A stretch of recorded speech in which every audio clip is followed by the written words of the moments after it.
Leitura do livro do Levítico.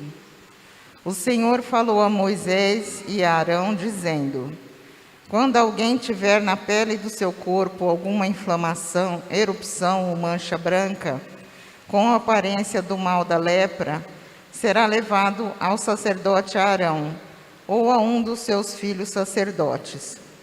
Se o homem estiver leproso, é impuro, e como tal o sacerdote o deve declarar. O homem atingido por este mal andará com as vestes rasgadas, os cabelos em desordem e a barba coberta, gritando: impuro, impuro. Durante todo o tempo em que estiver leproso, será impuro, e sendo impuro, deve ficar isolado e morar fora do acampamento. Palavra do Senhor. Graças a Deus.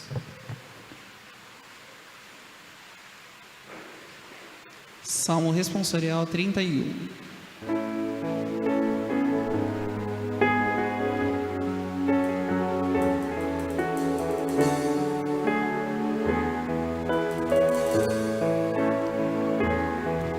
Sois, Senhor, para mim alegria e refúgio. Todos. Sois, Senhor, para mim alegria e refúgio. Feliz o homem que foi perdoado e cuja falta já foi encoberta. Feliz o homem a quem o Senhor não olha mais como sendo culpado, e cuja alma não há falsidade. Sois, Senhor, para mim alegria e refúgio. Eu confessei afinal meu pecado e minha falta vos fiz conhecer. Disse eu irei confessar meu pecado e perdoaste, Senhor, minha falta. Sois, Senhor, para mim alegria e refúgio.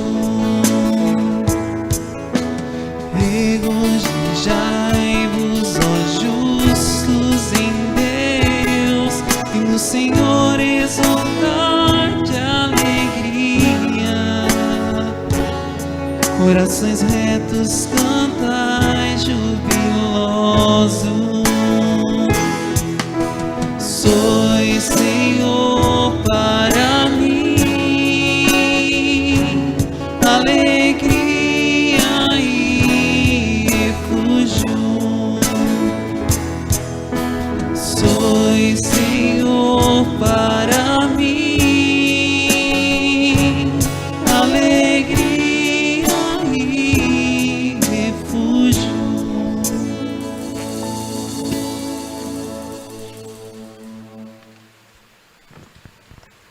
Leitura da primeira carta de São Paulo aos Coríntios. Irmãos, quer comais, quer bebais, quer façais qualquer outra coisa, fazei tudo para a glória de Deus. Não escandalizeis ninguém, nem judeus, nem gregos, nem a igreja de Deus. Fazei como eu, que procuro agradar a todos em tudo, não buscando o que é vantajoso para mim mesmo, mas o que é vantajoso para todos, a fim de que sejam salvos. Sede meus imitadores, como também eu o sou de Cristo. Palavra do Senhor. Graças a Deus. Vamos aclamar o Santo Evangelho em pé, cantando. vai falar o Evangelho. Jesus Cristo, aleluia. Sua palavra é alimento e da vida, aleluia. Glória a ti, Senhor, toda graça e louvor. Glória a ti, Senhor, toda graça e louvor. O Senhor esteja convosco. Ele está no meio de nós. Proclamação do Evangelho de Jesus Cristo segundo Marcos. Glória a vós, Senhor. Naquele tempo, um leproso chegou perto de Jesus e de joelhos pediu: Se queres, tem o poder de curar-me. Jesus, cheio de compaixão, estendeu a mão, tocou nele e disse: Eu quero, fica curado. No mesmo instante a lepra desapareceu e ele ficou curado. Então Jesus o mandou logo embora, falando com firmeza: Não contes nada disso a ninguém. Vai, mostra-te ao sacerdote e oferece pela tua purificação o que Moisés ordenou como prova para eles. Ele foi e começou a contar e a divulgar muito o fato. Por isso, Jesus não podia mais entrar publicamente numa cidade. Ficava fora, em lugares desertos, e de toda parte vinham procurá-lo. Palavra da salvação. Glória a vós, Senhor. Podemos sentar. Meus caros irmãos e irmãs, esse nosso sexto domingo do tempo comum, que é o nosso último domingo antes do início da nossa quaresma, ele faz ou nos leva a refletir sobre dois aspectos que são muito importantes no nosso tempo quaresmal, né? Que é o nosso pecado ou os nossos pecados, né? E o ato da compaixão, de que forma nós nos comportamos com a compaixão de uns para com os outros. Dante Alighieri, na Divina Comédia, ele dizia assim que a justiça de Deus pesa sobre duas balanças, uma para os homens dissimulados e outra para os homens sinceros. Nós deveríamos nos perguntar qual das duas balanças nós subiremos. Se é na balança dos sinceros ou se é na balança dos dissimulados. Porque os dissimulados muitas vezes vivem uma fé apenas de aparência, né? Uma fé que não vai além, né, de algo muito superficial. E dos sinceros, muitas vezes a aparência não se torna visível aos nossos olhos, mas o coração é repleto da presença de Deus, da graça de Deus. Pessoas que vivem e são sinceras diante de Deus. Nós temos uma passagem no Evangelho onde nós temos dois homens, um publicano que se coloca diante de Deus e um homem pecador que se colocava no final da igreja. O publicano dizia: Senhor, né, eu não sou igual àquele ali, pecador, né, está ali no fundo. Não, eu pago o dízimo, né? Eu sou um homem que estou sempre aqui, sento nos primeiros bancos. O pecador, no fundo, né, se colocando diante de Deus, dizia: Senhor, né, eu não tenho nem coragem de levantar os meus olhos para olhar para Ti, porque sou um pecador. Né? E nós devemos, nesse contexto, avaliarmos de que forma nós temos construído a nossa vida e de que forma as marcas do pecado têm me ajudado aos poucos e tendo uma consciência plena do que eu estou construindo enquanto ser humano, no concepção própria do meu ser. Mesmo Dante Alighieri, no mesmo livro, ele diz assim: eu odeio o pecado, mas eu amo os pecadores. Porque Deus odeia o pecado, mas Deus não nos despreza porque somos pecadores. Deus nos ama e Deus espera de cada um de nós a conversão dos nossos pecados. Na antiguidade, para os judeus, aquele que era leproso era um excluído da sociedade, porque ele era pecador. Ele trazia sobre o seu corpo as manchas do seu pecado, ou do pecado dos seus antepassados. Aqueles que não tinham a lepra eram considerados puros, homens santos. E aqui nós temos o ato da discriminação, né? Eu me considero superior aos outros. Eu discrimino o outro, que é pecador, eu atiro pedras nele, ele não pode chegar perto de mim, perto da minha família. Quem é ele? Mas nós devemos, sobretudo, perguntar quais são as nossas feridas dos nossos pecados, né? Que causou na nossa alma. Talvez feridas superficiais em pequenos pecados, talvez nós tenhamos pecados mais profundos que tenham atingido numa tal forma. Não nos importa qual é a ferida que carregamos. O que nos importa é de que forma nós tratamos essas nossas feridas e como nós crescemos a partir dos nossos próprios atos pecaminosos. De que forma nós voltamos para nós mesmos na construção de um ser diferenciado do ser que eu era. Porque o pecado, ou o meu reconhecimento do pecado, ele deve fazer com que eu me torne melhor, como eu tenho uma visão diferenciada da minha vida. Hoje o Evangelho nos apresenta um homem leproso. E é bonito olhar sobre o episódio curto, mas repleto da beleza própria de Deus. Porque esse homem chega diante de Deus leproso, com todo o seu sofrimento, com toda a sua amargura, com todas as suas dificuldades, e ele se ajoelha diante de Deus.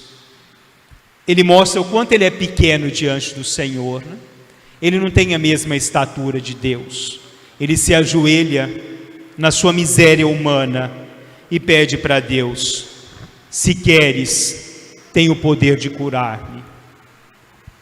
Jesus olhou para ele, né? E o que nos chama a atenção é que não existe uma palavra de repreensão de Jesus com relação a ele. Não existe uma palavra de discriminação de Jesus com relação a ele. E não existe um questionamento. O que você fez? Quais são os seus pecados? Eu quero saber o que você fez. Você está no caminho errado, né? Nos leva muito ao filho pródigo, né? Porque quando o filho pródigo chega diante do pai, o pai o vê de longe e vai ao encontro do filho no abraço. Também não pergunta para o filho: o que você fez da sua vida nesse tempo todo? E aí tem uma palavra muito importante, né, que o Evangelho nos traz, que é a compaixão. A compaixão, né? Joseph Hubert, ele diz que a compaixão nos faz tornar bons, né? A compaixão é você olhar o sofrimento do outro e sentir junto com o outro o sofrimento dele. Porque Jesus sentiu o sofrimento dele, as dificuldades dele, né? Não tem palavra de repreensão, tem só o gesto de amor, tem o gesto da acolhida, não tem o gesto de julgamento, tem o gesto somente da purificação. Porque assim é Jesus, né? Assim é Deus. Deus não nos pergunta por quê. Porque se nós chegamos diante dele e dizemos: Senhor, eu estou arrependido das minhas faltas, Deus não te faz nenhuma pergunta. Ele só te acolhe na bondade. No olhar da bondade de Deus, né?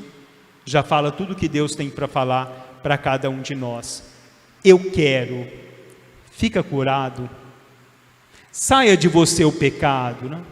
Viva uma vida diferente. Se encontre com a transformação do seu próprio ser. E Jesus nos ensina e nos faz nos perguntar também se nós temos compaixão um pelos outros. Clarice Lispector, ela tem uma frase que ela diz assim: um amigo meu me pediu para ajudar a curá-lo. Guardei a minha dor no bolso e fui curá-lo. E muitas vezes nós temos dificuldade de ir no outro, né? De ajudar o outro, de olhar com compaixão pelo outro. Uma frase de Fernando Pessoa que eu já citei para vocês, quando Pessoa diz: se você quiser saber o que o outro pensa, discorde dele. Se você quiser saber o que o outro sente, você tem que ser ele. Porque a gente não sabe o que passa no coração do outro. A gente não sabe por que ele caiu naquele pecado, por que a vida dele desviou-se daquela forma, quais foram os sofrimentos da vida dele, porque a gente está sempre com a pedra na mão para julgar o outro. A gente nunca leva rosas na mão, né? A gente está sempre com pedras na mão para atirar no outro, sem ter a compaixão, porque a gente quer julgar o outro, né? A gente quer sempre julgar, né? E o nosso dever é acolher, como Jesus nos mostra. Acolher. E quando ele é curado, ele não vai contar para ninguém, né? Mas ele vai e conta para todo mundo. E por isso todos o procuravam, né? Porque viram ali alguém que não julga. E nós julgamos, né? E nós condenamos, nós excluímos muitas vezes das nossas comunidades. Papa Francisco, ele diz assim: eu quero uma igreja que seja uma ilha de misericórdia no mar da indiferença. E muitas vezes nós tornamos ilha de indiferença dentro do mar da indiferença, porque nós deixamos com que o mar não possa invadir as águas da ilha, e nos deixamos contaminar pela indiferença do mundo, indiferença do outro, né? Nós estamos vivendo agora, nem sei se todos acompanham, mas essa disputa por causa da campanha da fraternidade. Uma ala criticando e uma ala defendendo, porque tem um pedaço no texto da campanha que vai falar sobre a ideologia do gênero. Eu acho que a questão não é se está certo ou se está errado. A questão é nos levar à discussão, é nos levar a ajudar os nossos irmãos que passam por esse problema. Conscientizar, não colocar em alas, dividindo esquerda e direita, tradicionalistas e progressistas dentro da igreja, porque a igreja é a igreja da compaixão. Talvez nós não tenhamos entendido ainda a mensagem, porque nós vamos nos dividindo, quem está de um lado, quem está do outro, e nós vamos perdendo tanto tempo, como diz Teresa de Calcutá, né? Quem tem tempo para julgar não tem tempo para amar, e nós vamos perdendo tanto tempo julgando o outro, que nós esquecemos de amar o outro, nós esquecemos de acolher, né? Nós esquecemos de ser simples com o outro. Não importa o que o outro faça com a vida dele, quem julga é Deus, não sou eu. Já disse para vocês, Deus nos deu a melhor parte da história e ficou com a pior, porque Deus ficou com o julgamento e nós ficamos com o amor, né? Porque Ele pede só que nós os amemos, não que nós os julguemos. Mas nós temos o péssimo ato de querer nos julgar, de acharmos, né, no direito de julgar uns aos outros, né? No direito de apedrejar, de excluirmos uns aos outros. E o que nós aprendemos de Jesus quando nós agimos dessa forma, né?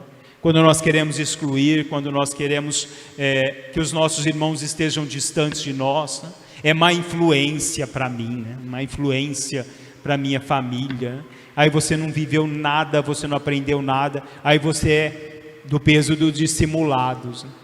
Que não consegue visualizar toda essa graça e a bondade que Deus proporciona a cada um de nós. Santo Agostinho dizia assim: a compreensão é o prêmio da fé. Só quem tem fé compreende o outro, né?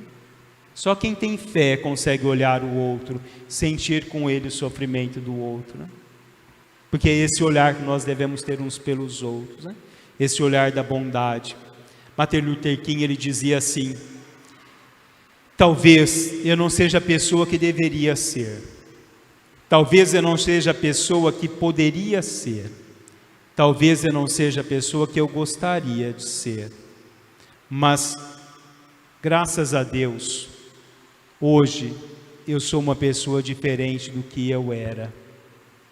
Então pode ser que nós não sejamos quem nós gostaríamos de ser, porque nossos defeitos, a nossa fragilidade, as nossas dificuldades, pode ser que nós não somos as pessoas que nós poderíamos ser, e pode ser que não sejamos as pessoas que deveríamos ser, mas hoje é importante que eu seja melhor, do que amanhã, né? Porque só assim eu vou ter compreendido o que é ser um seguidor de Jesus Cristo. Louvado seja nosso Senhor Jesus Cristo.